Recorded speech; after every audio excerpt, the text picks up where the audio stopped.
We arrived a few minutes early. The house looked just like I remembered, immaculate, quiet, soulless. Celeste's version of hospitality had always been surface level. I held Liam's hand tighter as we walked up the drive, our shoes crunching softly on the stone. The spring air was crisp, not yet warm, like the kind of silence that lingers before a storm. When the door opened, Celeste was already walking back inside. No greeting, just a glance, a stiff smile that didn't make it past her teeth. Liam looked up at me. I nodded, and we stepped in. Voices floated from the dining room, laughter too rehearsed to be sincere. The table was set with polished silver and too many wine glasses. But no one offered us seats. No one turned their heads. Even my parents didn't look at me. I cleared my throat. No one paused. Liam glanced around, eyes wide, unsure. I squeezed his shoulder gently and guided him to the furthest corner of the table where two places had been, accidentally, set too close to the wall. We sat in silence. My ears caught every word that wasn't meant for us. Noah, Celeste's son, leaned toward one of the cousins and whispered just loud enough, "We don't sit with people like you." And then the laughter came. Not just a snicker. A chorus of it. Spontaneous. Synchronized. Cruel. Celeste didn't flinch. She took a sip of her wine, her ringed fingers steady. I turned my head slowly, taking in each face. Each smirk. Each set of eyes refusing to meet mine. My mother, biting her lip. My father, suddenly interested in his bread roll. My brother Gavin, scrolling on his phone like he hadn't heard a thing. Liam tugged at my sleeve. "Why do they hate us, Mom?" Time fractured. I was 8 again, standing in the rain, a handmade gift in hand. Celeste's birthday. I hadn't been invited, but I'd come anyway. I thought maybe they'd forgotten to include me. I believed the best. Gavin had opened the door and laughed. "You made this?" he said, holding up the gift like it was garbage. Behind him, Celeste giggled. Robert, my father, appeared then. "Don't take things so personally, Evie," he'd said, already turning away. I stood there with wet socks and paper mush in my hands. Now Liam's voice pulled me back. His fingers wrapped around mine, small and warm. That day, I had promised myself no child of mine would feel this. But promises are easier made than kept. I reached down, picked up my purse, and stood. My chair scraped just enough to hush the table. But I didn't raise my voice. I didn't perform. We don't sit with people who forget who we are. I looked at Liam. "Let's go, sweetheart." We walked past the roast, the designer centerpiece, the brittle smiles. I didn't slam the door. Didn't look back. The ride home was silent for a long while. Then, in a voice too soft for someone his age, Liam asked, "Was I bad?" I gripped the steering wheel tighter, then relaxed my hands. "No, baby. You were too good for that room." We pulled into the driveway. The porch light flickered, as if even the house wasn't sure how to comfort us. Inside, I turned off my phone. Messages flooded in, all from my father. The last one blinked at the bottom of the screen. "This has nothing to do with feelings. You still owe your brother." I stared at it, closed my eyes, then opened the locked folder on my tablet. Financial reallocations. My fingers hovered over a file labeled, "Separation Plan." I tapped it. "Have you ever been invited somewhere just to be humiliated? What did you do? I want to hear your story." She didn't blink when she saw the message from her father. The screen lit up in the dark, cutting across the silence of the living room. The TV was off. The kitchen light still hummed faintly from where she'd forgotten to turn it off. Her phone buzzed again, then again. Dozens of unread messages, all from Robert. She opened the first. "Gavin needs the usual transfer this week. Send before Friday." No greeting, no mention of the dinner. Not a word about Liam. The next message. "Don't let feelings cloud obligations. Family comes before ego." Evelyn let the phone rest on her knee, screen glowing against the soft fabric of her pajama pants. Her thumb hovered, then swiped slowly. Message after message. None asking if she'd made it home safe. None asking if Liam was okay. She closed her eyes, jaw clenched tight. Her therapist's voice floated back to her. "Sometimes family just means shared DNA. That's all." She opened her budgeting app. Lines and lines of history. Monthly transfers to Gavin's mortgage. A lump sum deposit last spring marked Celeste's surgery. Birthday money for her parents, small compared to others, but regular. And then there were the silent ones, the college funds set up for Noah and her niece, quietly fed from Evelyn's side hustle income. No one had ever asked. She'd just done it. The numbers stared back, quiet, judgmental. $308,000. She whispered to the screen, "They don't even know I skipped rent once to help them." She tapped through the months. Rent deferred in April. Groceries charged to a card in June. That time her internet got cut off the same week she wired Celeste $4,500. Her finger paused on a green bubble labeled First Transfer. She was 19, freshman year, living off instant noodles and caffeine. Robert had called her that morning, voice clipped. Gavin had an issue with the card. "I need you to take out a student loan, small, short term. We'll repay it by summer." "It's just paperwork," he said, brushing off her hesitation. That loan was never repaid. She'd worked 3 part-time jobs the next semester just to cover the interest. One of them was overnight stocking at a warehouse an hour from campus. She remembered collapsing into bed at 3 a.m., textbooks unopened. Her mother had said, "You're doing this out of love. That's what good daughters do." But Evelyn had learned early, love, in her family, came with invoices. She could still remember the way the fluorescent lights buzzed in that warehouse. How they made everything feel too sharp. How she used to imagine herself somewhere else while breaking down boxes. Another message pinged. She didn't read it yet. Instead, her mind slipped back to Christmas 2 years ago. Gavin stood at the head of the table, holding a glass of champagne like he was delivering a TED Talk. "I'm just thankful for this family," he'd said. "For all the support." Everyone clapped. Celeste wore a necklace Evelyn hadn't seen before. Later that night, she found the charge in her statement. The retailer's name was one she knew from the wire she'd sent 2 months prior. No one had asked how her job hunt was going. "Evelyn always lands on her feet," they'd said. "She's tough. She was useful. That was her role." Until she started saying no. The phone buzzed again. "Robert, again. We expect loyalty, not lectures. Handle the wire by Friday." She stared at the words. Typed. No. Paused. Deleted it. Instead, she typed, "I've reviewed my records. There will be no further support." Sent it. Blocked the number. Her breath caught, then fell out of her in a slow stream. She didn't cry, but the silence afterward felt thick. Heavy. Like fog you had to walk through, blind and stubborn. "Mom?" Liam stood in the hallway, barefoot, holding a sheet of paper. Crayons in his hand, a smudge on his cheek. "Is it okay if I make us superheroes?" he asked. She smiled. "Only if I get a cape." He grinned and ran back to his room. She leaned back, staring at the ceiling. Her phone was still warm in her palm. She powered it off. Opened her email. One unread. Subject line. Asset removal request, joint property. Her thumb hovered. Have you ever reached a point where saying no felt like the only way to stay sane? Share it with me. Evelyn's fingers hovered over the keyboard.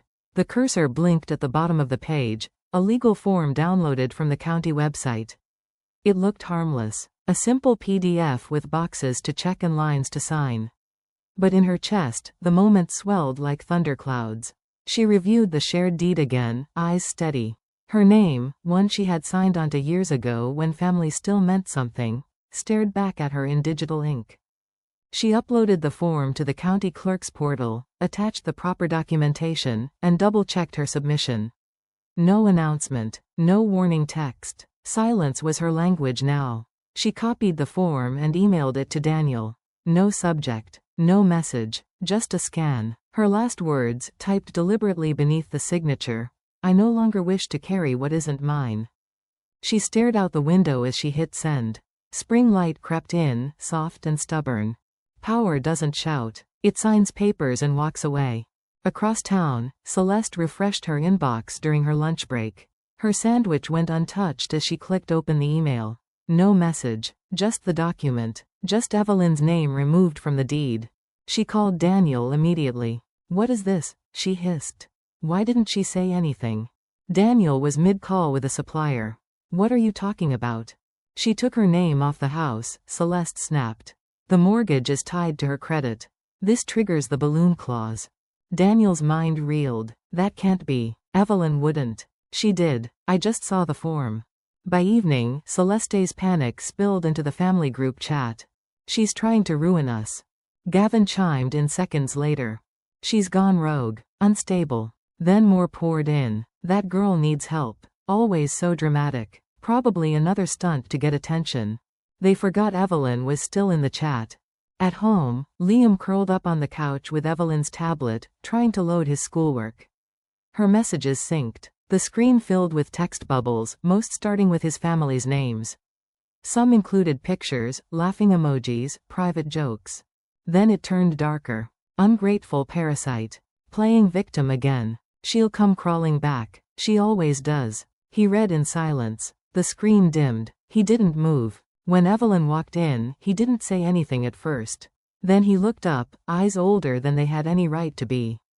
They don't deserve you. She didn't ask what he saw. She knew. Truth doesn't need proof when it's been repeating itself for years. The next morning, Daniel called. You're causing panic, he said, his voice sharp. Just talk to us. Evelyn kept her tone level. No, I'm reacting. You're just not used to it. You're blowing this out of proportion. No, she replied. I carried it so no one else had to. That ends now. Think of the kids. I did. That's why I stayed quiet this long. Daniel was silent. The line didn't click. He didn't hang up, but something changed. I don't even know the full story anymore, he admitted. There's more coming, Evelyn said calmly. I suggest you prepare. They used to speak for her. Now they'd have to listen. By Friday afternoon, the county clerk confirmed receipt and completion. Her name was no longer tied to the property. Evelyn downloaded the stamped approval, saving it into her secure drive under a folder marked Finals. That evening, she walked Liam to school. His hand in hers was tighter than usual. Neither of them spoke until they reached the gate. Are we safe now? He asked, voice small. She bent down and kissed his forehead. We're safer when we're honest. As she straightened up, her phone buzzed. Celeste's name lit up the screen. She didn't open it. She whispered to herself, not today. The next morning, the envelope arrived. Unmarked. Inside, a formal letter from a lawyer. Have you ever discovered something about your family that changed everything? What did you do with that truth? She thought removing her name would end it. But chaos doesn't end quietly. It waits. It builds. Then it starts to eat its own. The first sign came in the form of a pale envelope sitting on Gavin's kitchen counter. He tore it open with a butter knife, still half dressed for work. The paper inside was blunt. Mortgage payment overdue. Immediate attention required. He blinked at it, reread the date, then laughed, short, hollow. That's impossible, he muttered. Across the driveway, a low rumble grew louder. Celeste's SUV sat in the sun, gleaming, until the tow truck pulled up and hooked it like prey. She ran barefoot into the street, yelling, waving the notice she'd just found in the mail. The driver shrugged, not unkindly. Sorry, ma'am, just following the order. Neighbors peeked through curtains. One waved awkwardly. Inside, Gavin's phone buzzed again. Another alert. Credit card declined. He tried a different one. Frozen. Then came Robert's call, the voice sharp enough to cut glass. Fix this. You're the eldest. Act like it. Celeste snatched the phone. She did this, Robert. She knew exactly what she was doing. Miles away, Evelyn sat at her desk, coffee cooling beside her. Her own email chimed with a familiar subject line, account update. She clicked it open. Her balance read cleared. It's not revenge, she thought, closing her laptop slowly.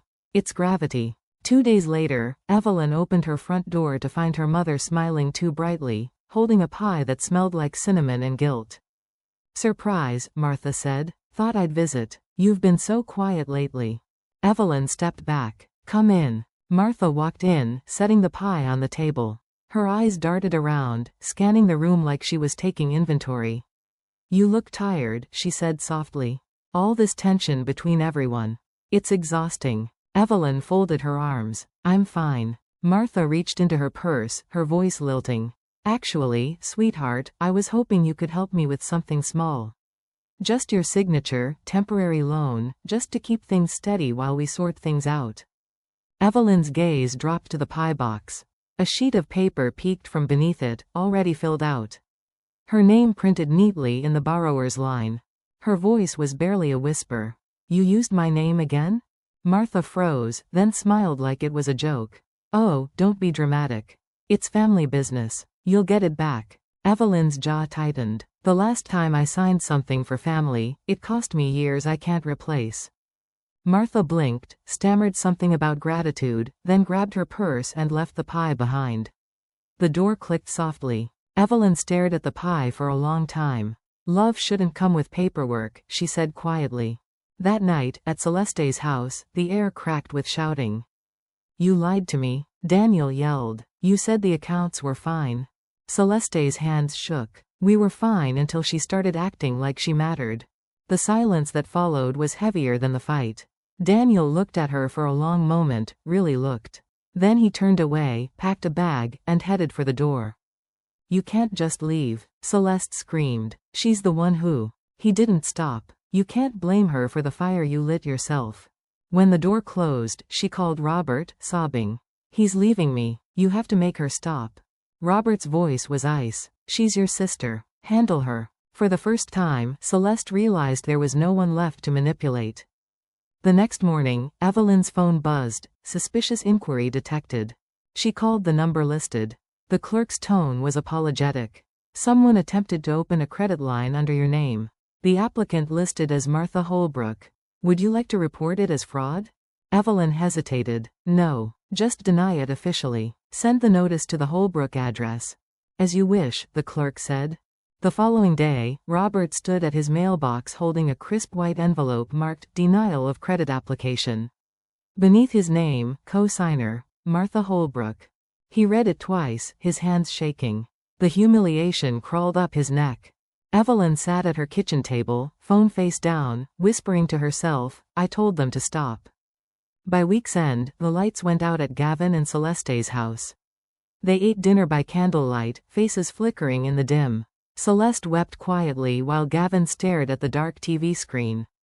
In Robert's home, Martha cried in the hallway while he paced, shouting about family shame and ungrateful children.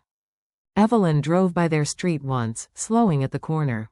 Every window was black. The house that once felt untouchable now looked small. Human. She didn't stop. She didn't smile. There was no victory in watching collapse, only a strange, aching calm. She thought of what Marcus once told her, back when she still believed love could fix people. When you stop trying to be loved by the wrong people, he said, that's when you start to heal. She exhaled and drove on, the sky bleeding into dusk. Later that night, as she undressed for bed, a faint shuffle echoed at her front door. She froze. Then, softly, a paper envelope slid beneath it. Inside, a single piece of notebook paper. Crayon handwriting, uneven and smudged. I'm sorry, Aunt Evelyn. Have you ever reached a point where peace cost you people you thought you'd die without? Was it worth it? The house was still when Evelyn picked up the mail from the floor. Just the usual, utility bills, a grocery flyer, then one envelope stood out. Plain, white, the handwriting small and round. Miss Evelyn Reese. She frowned. No return address. The pen pressure uneven, like a child's hand trying too hard. She sat on the couch, the soft sound of Liam's toy cars on the floor filling the silence. He didn't look up. She slid a finger beneath the flap and unfolded a sheet of thick paper. Inside was a hand-drawn card, crayon lines, smudged green hearts, and a single uneven sentence. I'm sorry, Aunt Evelyn. She froze. Noah Grant, Celeste's son. The same boy who had mouthed those words across the dinner table, we don't sit with people like you. Evelyn stared at the shaky letters, the spelling errors, the awkward sincerity of it. She let the paper fall onto her lap and took a long breath. The air in the room shifted, heavier, gentler. Sometimes the wrong ones say the right thing, too late. She unfolded the card again. Inside, a few more sentences in the same clumsy scrawl. I heard Mom and Grandpa say bad things. I didn't like it. I laughed, but I didn't mean it. I felt small. I think you're nice. I'll sit with you next time. Her throat tightened. She read it twice, the words shaking slightly in her hands. Memories rippled through her, another lifetime, another child. Herself, standing outside a birthday party at 9 years old, clutching a small wrapped box she never got to give. Listening to laughter from inside a house that didn't want her. The feeling hadn't changed, only the walls and the names had. She thought of all the thank yous she'd spoken to people who'd never earned them. Of how often she'd been told that kindness was duty, not choice. She folded the card carefully and slipped it into a frame tucked in her desk drawer, the one that once held a family photo now long gone. They taught him mockery, she murmured, half to herself. He's choosing kindness instead. The next morning, her phone rang just after breakfast. Celeste's name flashed on the screen. Evelyn answered, slow and cautious. I think there's been a mix-up, Celeste said, her voice too calm, too sweet. No's letter must have ended up in your mailbox by accident. No mistake, Evelyn said simply. But thanks for checking. A pause. Then Celeste's tone sharpened, soft hostility wrapped in civility. It was just a friendly gesture. Don't read too much into it. Evelyn could almost hear the subtext. Don't get ideas about forgiveness. Don't think you've won. After the call ended, Evelyn opened a blank email to reply but hesitated. Her fingers hovered, her breath shallow. Then she typed, "This wasn't for you." She hit send, then archived the entire thread.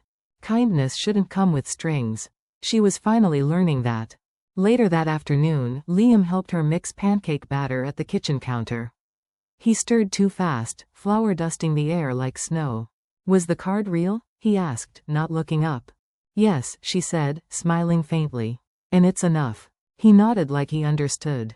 She poured batter into the pan and said softly, "You don't have to let someone sit you out of the story." Liam frowned thoughtfully. Will they ever ask to sit with us?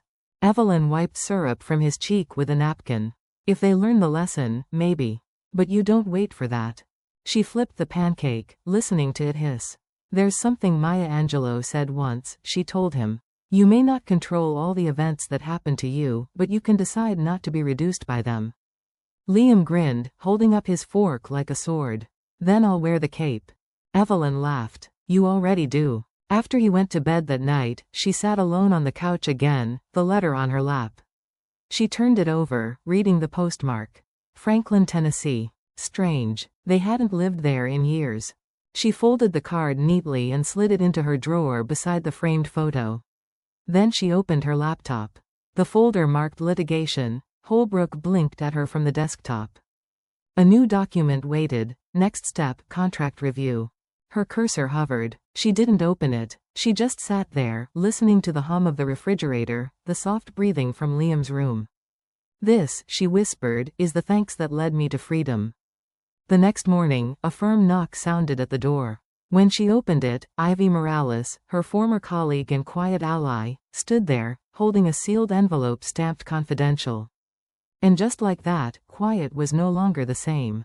Have you ever received a small gift that changed the way you see your value? What did you do next? The evening light slanted through the blinds as Evelyn sat down at her desk. The room smelled faintly of lemon oil and paper, familiar, quiet. She opened her laptop and entered the password to her encrypted folder. A single file blinked back at her, Family Support _2018 to 2023. She clicked. The spreadsheet unfolded like a quiet betrayal. Rows of numbers, dates, transactions she once brushed off with a casual nod or a guilty smile. Labels like mortgage, GH, legal fee, CH, holiday bonus, parents. Each cell held a memory she didn't want back. A cancelled dentist appointment, a missed vacation, the time she worked a night shift on Christmas Eve so the check wouldn't bounce. At the bottom, the total glared at her, $308,214. She sat still. The only sound was the distant hum of the refrigerator. Back then, she'd said it was nothing. Just help. Just family. Just temporary. She whispered now, you can give and still lose yourself. She opened the next tab, gifts, credit. Another list. Jewelry, groceries, emergency bail, Gavin. But one line caught her eye, the 20th of December 2019 necklace, CH, Celeste, funded by ER. She remembered that Christmas. Celeste in a velvet dress, holding up the necklace for the whole room to admire. Thanks to my sister's generosity, she'd said, half laughing, already moving on to open another gift. What no one knew, What Evelyn never told was that she'd lost her job that November. She bought every gift with credit, smiled through the dinner, drove home alone. She thought of Liam's tiny voice that same winter, "Mom, why don't we buy you something?" And her answer, "Because some gifts don't need receipts." But now the receipt stared back at her. "I financed their praise," she muttered, "and erased my own value." A red dot blinked on her email icon. She clicked. The subject line read, Holbrook Family Legal Expense, forwarded for payment. She opened it. Attached was an invoice from a law firm, dated 3 years ago, addressed to her father, redirected to her inbox. In the margin, Evelyn had once scribbled, "Paid the 14th of May 2020 invoice $4,572. Her cursor hovered in the comments box. She typed, "I paid for them to fight my own battles." She hit archive, then again, just to feel it stick. Her hand rested on her phone, but she didn't call anyone. "Enough isn't a number," she said. "Enough is a decision." Later that night, Liam sat at the kitchen table, working on spelling. His workbook lay open between a crumpled napkin and her cold coffee mug. "Mom," he said, touching the edge of her paper. "You've been here a long time. Are you okay?" Evelyn smiled softly. "Longer than I thought I'd stay silent." She tore a page from her notebook, folded it once, and slid it to him. "Write down the times you said yes when you meant no," she said. Liam blinked. "Then what?" "Then we'll delete the yes list later." He tilted his head. "Only if I still know my value?" She grinned. "Exactly." They sat quietly, scribbling in the glow of the kitchen light. After he went to bed, she returned to her desk. The file still open, still loud in its quiet way. She locked the document and closed the laptop. The screen dimmed, then went black. Her eyes drifted to the calendar on the wall. A circle around Monday. Bank confirmation, account closure. She stood and walked to Liam's room. He stirred, then curled into her shoulder as she gently took his hand. Outside, the streetlights flickered on, one by one. My silence held the balance sheet, she thought. It's about to hold nothing but the truth. Monday morning would bring a new envelope, certified, sealed, unknown. But tonight, for once, she wasn't afraid to open what came next. Have you ever discovered how much you've given, and realized you deserved that tally to yourself? What did you do next? The email arrived just past noon. Subject line. Notice of family meeting and estate revision, attendance required. Evelyn stared at it for a long minute. The wording was Robert's, formal, cold, soaked in control. The meeting was set for Saturday. No RSVP needed. She would come, they assumed. She always came. 2 days later, she pulled into the Holbrook driveway. Liam sat beside her in the passenger seat, headphones on, sketching quietly. She'd asked if he wanted to stay home. He'd said no. The Holbrook home stood untouched by time, white columns, dark shutters, pride in paint. She stepped inside and was met with the familiar scent of aged books, lemon polish, and the thin air of judgment. In the office, Robert stood at the head of the long mahogany table. Behind him, a wall of framed ancestors. Martha sat, lips pressed, hands folded. Celeste wore a blazer 2 shades too bright, hiding tension behind her teeth. Gavin hovered near the window, avoiding eye contact. Robert opened. "Today we review your status." Evelyn remained standing. "I came for respect, not approval." No one moved. Only Liam, in the corner chair, looked up. "Have you ever sat in a room where everyone else read from the same page, and you weren't even in the book?" Robert reached under a stack of documents and slid a folder across the table toward her. "Your removal from the will," he said. "Effective immediately." Celeste leaned in. "We'll compensate you for past contributions, via lump sum." Gavin added, his voice low, "You'll sign now or we'll assume you decline." Evelyn opened the folder. A single form. A checkbox by her name. She looked at them. Their suits. Their smirks. Their practiced empathy. All reducing her to a signature. "I'll sign," she said, "when the accounting is transparent, and the gifts you claimed I made are documented." A pause. The room sucked in air but didn't exhale. When did doing the right thing stop being enough, and when did it start costing you your place? A buzz from her phone. A message from Ivy Morales. A photo. The file name said, Last Will and Testament, April 2022. Evelyn stared at it. Her name struck out, scribbled, then retyped. Below it, 2 signatures, Martha and Robert. Same date, different ink, her name missing. She opened the folder in front of her. The printed version, the same title, but the signature lines didn't match. Her copy showed hesitation. Ivy's showed force. She hit record on her phone and placed it in her lap. The screen caught Robert's hand trembling on the desk. The tick of the old wall clock. The careful silence between betrayals. I didn't inherit your values, Evelyn said softly. I uncovered your shortcuts. Celeste looked at the photo, color draining from her face. Where did you get that? Evelyn didn't blink. From where I stopped being quiet. Have you ever held the proof, and it changed nothing until you decided to use it? She stood. I won't sign today, she said. I'll see you in probate court. Robert's jaw locked. Gavin turned his back to the room.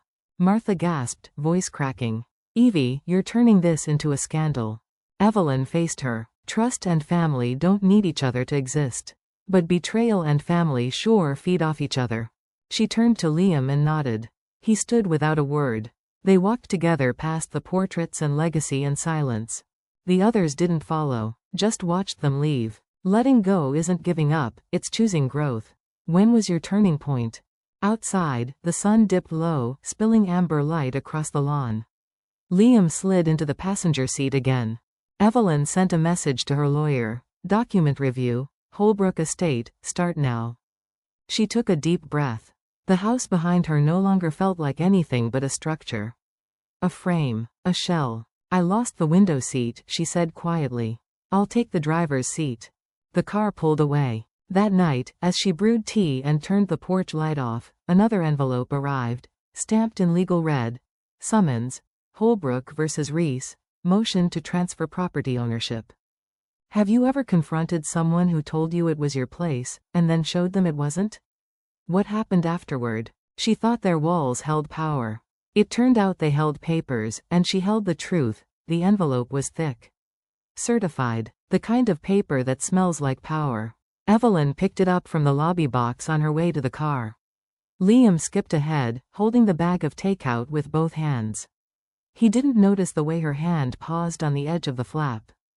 Inside the car, she peeled it open. Words like bold weapons. Legal claim filed, Holbrook vs. Reese. Her heart jumped once, then settled into a steady, bracing drumbeat. She scanned the claim. Allegation. Unauthorized transfer of family trust funds. It was a clause. A formality. Something she'd signed years ago to quiet Robert. Back when loyalty cost nothing but a signature. She folded the document quietly and placed it back into the envelope. Liam buckled in beside her, humming under his breath. We'll read it later, she said, not looking at him. Have you ever been blindsided by a parent's signature you didn't know existed? Across town, Celeste burst through the front door of the Holbrook home, papers in hand. The legal stamp blurred where her thumb had gripped too tightly. She's attacking us now, she cried. She turned quiet into a weapon. Martha rose from the armchair slowly. We're the family, she said, voice trembling. They'll see it now. Gavin entered from the hallway, tie undone.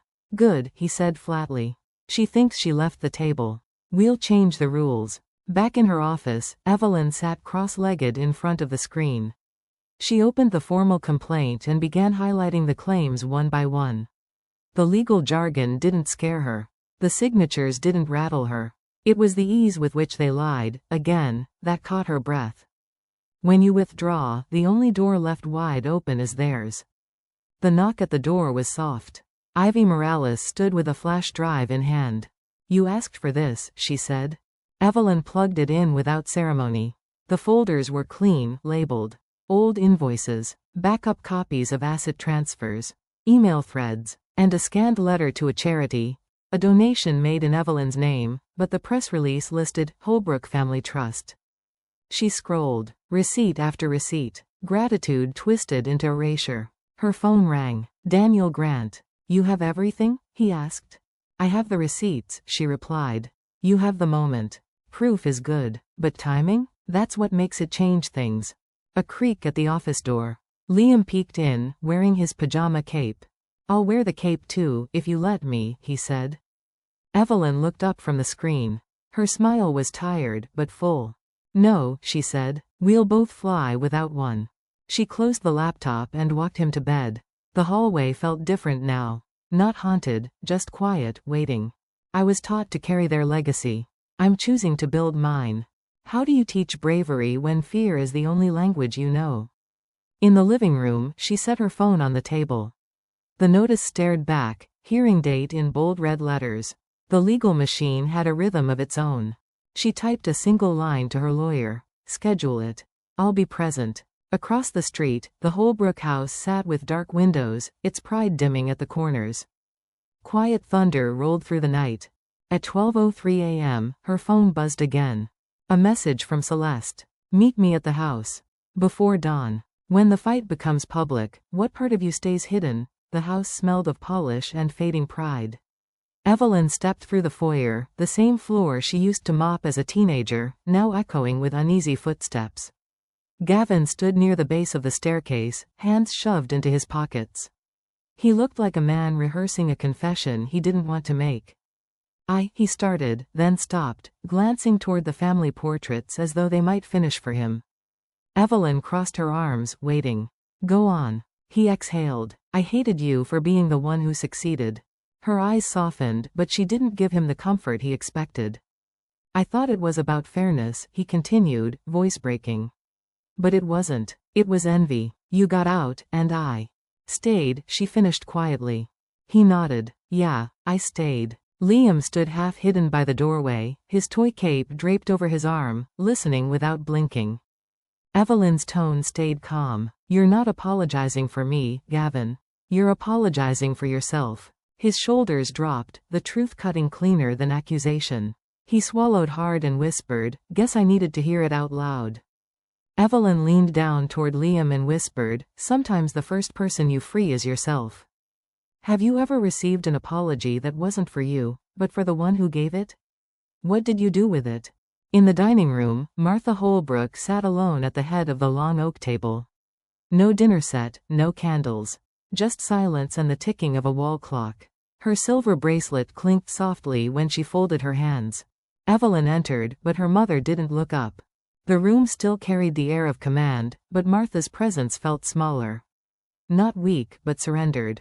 I don't need your words, Evelyn said evenly. I need your truth. Martha's jaw trembled. For a moment, her lips parted. Then she shut them again and rose from the chair.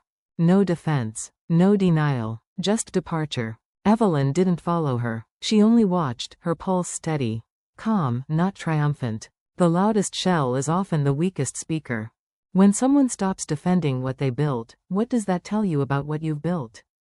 Later that evening, at a charity gala downtown, Celeste lifted her champagne flute high. Cameras flashed, music played, and she smiled the way people do when their whole world depends on pretending it's fine. Her phone buzzed on the podium. A notification banner slid across the screen. Local heiress family faces lawsuit over misused trust funds. The words froze her mid-sentence. A hush fell over the nearest tables. Guests began whispering, eyes flicking between the screen and her face. The champagne trembled in her hand. From across the street in her parked car, Evelyn watched through the windshield. No recording this time, just watching. She texted Ivy Morales. Do you still have the file marked 2022? Seconds later, Ivy replied, secured. Ready when you are. Evelyn set her phone face down and watched Celeste's performance crack, the polished mask splitting at the seams. When your rear view mirror is full of headlines, your windshield must hold the next turn. Have you ever stood quietly as someone's act crumbled, and realized you no longer needed to speak to be heard?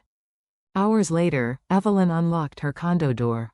The lights were soft, the air calm. Liam sat at his small desk, coloring. When he saw her, he smiled, pulled out his cape, and draped it gently over her shoulders. You're my hero, Mom, he said. Evelyn knelt beside him and whispered, only because I stopped being mine. He giggled, then grew serious. Will we build a new house? Yes, she said, brushing his hair from his forehead. The house might crack, but we'll rebuild it on a different foundation. He asked, here? Evelyn nodded. Together. When you're rebuilding, who holds the cornerstone for you? After tucking him in, she returned to her desk. From her briefcase, she pulled out a folder labeled Settlement Strategy, Part 2. She looked at it, then placed it back gently, her hand resting on the leather cover. On her computer screen, the calendar glowed. Court date, February 18th. 21 days. She powered down the laptop, the reflection of the city fading from the screen. Outside her window, the Holbrook estate loomed in the distance.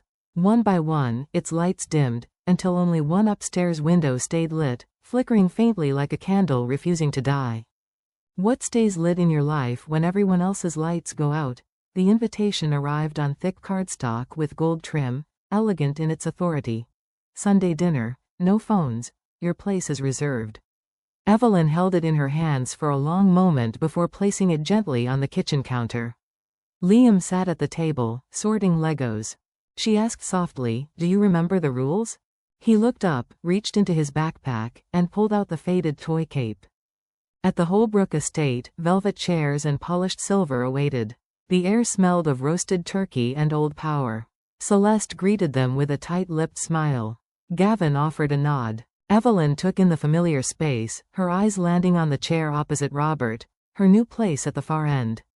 Not quite head of the table, but no longer at the fringe. Have you ever been invited back to something you walked away from? Did you go or stay away? She walked in with a calm neither humble nor hostile. Just present. When everyone sat, Evelyn stood. She held up her phone and, without a word, placed it into a glass jar in the center of the table. The screen dimmed. Robert cleared his throat. "We gather to heal." Evelyn met his gaze. "We gather so I can use my voice, too." Celeste shifted. Gavin frowned. Martha, regal in silence, stared past them all. Before the first dish was touched, Evelyn placed her palms flat on the table.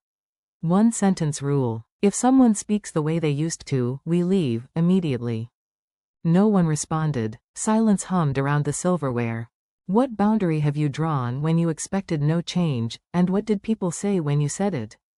The salad was crisp, the bread warm. Conversation stuck to safe lanes: weather, holiday traffic, neighborhood renovations. Celeste complimented Evelyn's new hairstyle with too much sweetness. Gavin asked about Liam's grades. Everyone performed civility like a script passed down. Midway through the meal, Celeste raised her glass. To Evelyn, for stepping up this year. It sounded gracious. It wasn't. Evelyn smiled slightly. "Thank you, but I didn't step up. I just stopped sitting down." Gavin raised his own glass. To family. Evelyn, not missing a beat, to honesty. Later, a guest asked Liam about his science fair project. He answered with ease and pride. Evelyn's chest warmed. Celeste leaned toward Martha, whispered just loud enough, "She's different now." Evelyn heard. She didn't flinch. Waiting taught them nothing. Showing taught them everything. When people call you changed, do you feel like you've changed, or they just remembered you? After dessert, Martha rose, holding a folder. "Evelyn," she said, voice even, "we prepared a document to formalize this dinner in your place." Evelyn took it, opened it. Apology clause. Acknowledgement of past contributions. Signature line at the bottom. Then a sentence stopped her finger, "and will cease all claims against you." She looked up, voice steady. "I will sign when this reads, 'We acknowledge you as equal, no strings attached.'" No one spoke. "Would you sign forgiveness if it meant giving up your voice?" Liam tugged her sleeve. "Can we go now?" She nodded. Outside, under the soft buzz of porch lights, Evelyn texted her lawyer. Meeting ended. Awaiting your draft. Behind them, the dining room lights dimmed, one by one, like a performance ending without applause. The next morning, her inbox blinked with a new message. Court venue changed. Hearing May 2nd, Holbrook vs. Reese. When you accept their table, are you still at their table, or building your own? The light came before the alarm. A soft hush filtered through gauzy curtains as Evelyn opened her eyes. Her body still remembered tension, but none answered back. The court had ruled in her favor. No cameras, no reporters, just a digital signature, her name unburdened, her investments intact. The war ended not with a bang, but with a digital ding. She stepped out of bed barefoot, her feet touching the cool hardwood of her new home. The dew kissed her toes as she stepped onto the small porch outside. Franklin's outskirts were quieter, greener. Safe. Behind her, Liam was still curled on the couch, his toy cape loosely draped across his face. A small fortress of comic books surrounded him. She didn't wake him. She closed her eyes. Freedom doesn't need applause. It needs silence. What's your version of peace after the storm? How do you know you've arrived there? A gentle knock at the door pulled her back. The mailman smiled politely and handed her a single envelope. No return address. Inside, a short letter. Just a few shaky lines, unmistakably Martha's handwriting. You were right. I don't know love without control. I hope you do. A photo fell out. A young Evelyn, maybe 5, gripping her mother's hand at a county fair.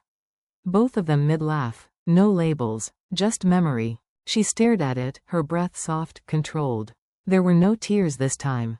No anger either. Only space. The kind that forms when something hard breaks, and light seeps through. Liam appeared behind her, rubbing his eyes. Did Grandma write? She tried, Evelyn answered, folding the letter in half. When someone too late finally admits their fault, do you answer, or do you let silence close the story?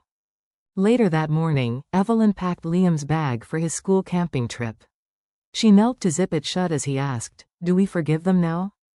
She rested her hands on his small shoulders. We don't owe forgiveness. We owe ourselves peace. He nodded slowly, then tugged at the bag's zipper with the same resolve he used for tying his shoes. They loaded the car. At the school lot, other kids ran about with sleeping bags and s'mores kits. A teacher waved. No judgment, no whispers, just a goodbye. She waved back as the bus pulled away, wind catching her hair. The world doesn't shrink when you lose people. It widens when you lose the weight of pretending. What did you have to lose to finally see your own size? That evening, a package waited on her porch. No note on the outside. Inside, nestled in tissue paper, lay the bracelet she had gifted her niece years ago, a delicate charm piece with a single engraved word, Anchor. There was a note. I found the courage you lent me. Evelyn placed the bracelet gently in a small wooden memory box, right next to Liam's stick figure superhero drawing and a theater ticket stub from her first solo movie night. Every act of cruelty leaves room for a softer echo. Redemption is rarely loud, it hums under everyday kindness. Have you ever received back something you gave in love, only this time it felt healed? Night came quietly. Evelyn lit a single candle on the windowsill. Its small flame glowed steadily, mirroring the one that had stayed lit in the Holbrook estate weeks ago. But this time, no one else's house towered over her. There were no shadows trying to pull her back. She sat beside the flame, not to keep the dark away, but to honor the light. Her phone buzzed with a voicemail. She pressed play. Mom, Liam's voice chimed, we're making a fire tonight, and I told them about how you built one without matches. She smiled. We made it, baby. Without needing them. The candle flickered but held its glow. What light have you kept alive through all your storms?